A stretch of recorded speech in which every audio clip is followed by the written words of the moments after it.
Hey guys, welcome back to the JPM Performance channel. It is our first full week in January 2022. Shop tour time. So here we are, January 6th. So one of the things you're going to see today is that I got myself someone behind the camera. It's pretty exciting. First time. Normally it's just me behind the camera, showing you guys around. This way I'll be able to be a little more hands-on and you'll see kind of maybe a little more detail about what I'm doing that week. So let's get right into it. Let's start over here with the Honda. Nothing to report. Had to yell at the cam people yesterday a little bit about where are my camshafts, and I'm actually hoping for some ARP head studs to come in. You can use the stock Honda head bolts. It's not a big deal. It's really hard to get ARP stuff these days, but I've got a set of head studs on order. I'm hoping they come in the next week. So when I get to actually assembling this, we'll be actually, done. So that'll be good. Okay, rolling around this direction. Assembling a new F production engine here. You can see the bottom end is together. Waiting on a couple bits and pieces, but getting ready to put the damper on. Camshafts are ready. Still need to CC the cylinder head for final compression numbers, but kind of looking good here. The ND MX5, ND2 LS3. I have now driven probably 100 miles, and it is a rocket ship, as you can imagine. Drives really nice. We've had it on the dyno now. It's all tuned, and what you're going to want to do is you're going to want to watch for the dyno session, which will be coming up on the channel probably in the next week. Also had a GoPro here, got an in-car drive as well. So we got dyno time and a drive on the street coming up hopefully in the next week. Make sure you keep an eye out for that. Couple of transmissions that came in just for some rebuild fun. Nothing super exciting or special, but you know how it is, things are always cycling. And the constant cleaning of the intake is continuing.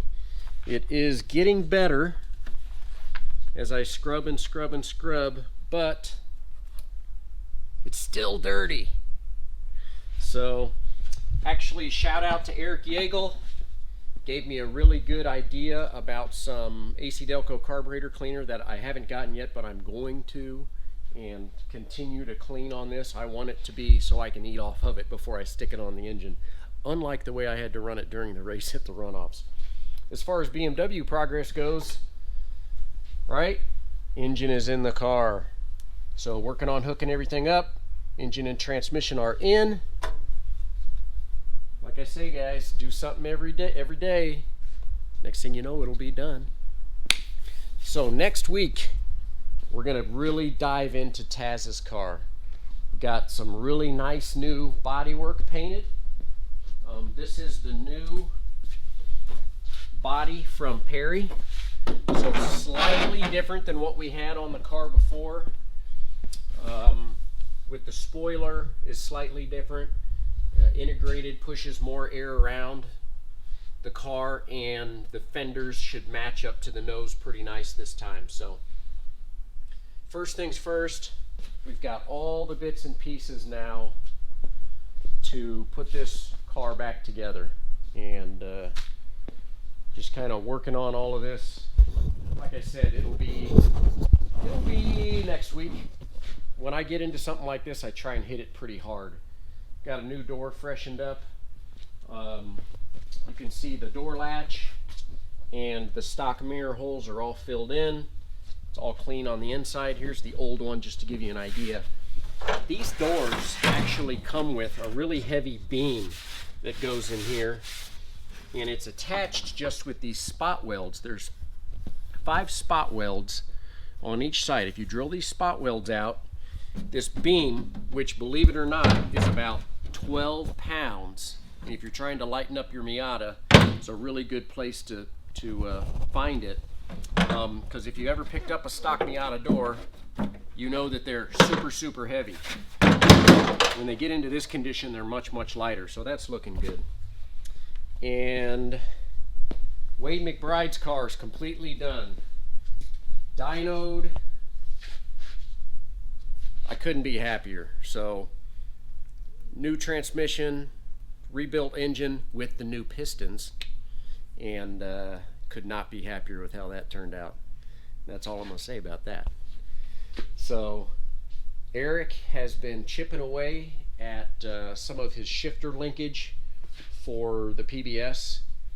I did a little bit of welding for him, and he's just chipping away, but we're getting back to it now. And next thing I need to do is to actually start working on the wiring for the car. But we've still got some time, so we're looking pretty good. No big worries there.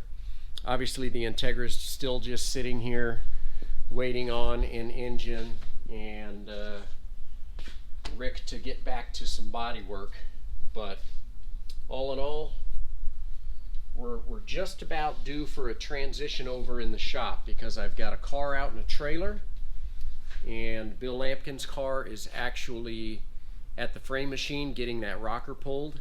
So when it comes back, we're going to have some new fenders to install on the front, and then that'll go for paint. And then Mike Sturm's car will be coming in next too. So Wade McBride's car and the MX-5. The MX-5 for sure will be gone by next week, and then Wade McBride is coming to pick up his car the end of next week. So always stuff going on, keeping busy, rocking and rolling. Hope you guys enjoyed all your holidays. I love January because everybody goes back to work and I can actually get some parts again, which is a really nice thing. So I love January. We've got our first race of the season down in Homestead. Got some guys running down there this weekend, and then Sebring is the very next weekend. So the Cadillac will be headed down south, the GT1 car, for the Sebring weekend. So get on Race Monitor, Race Hero, scca.com, follow all the races, and racing season is upon us. Let's do it. Thanks for watching, guys. Hope you've had a great week. We'll see you next week. Take care.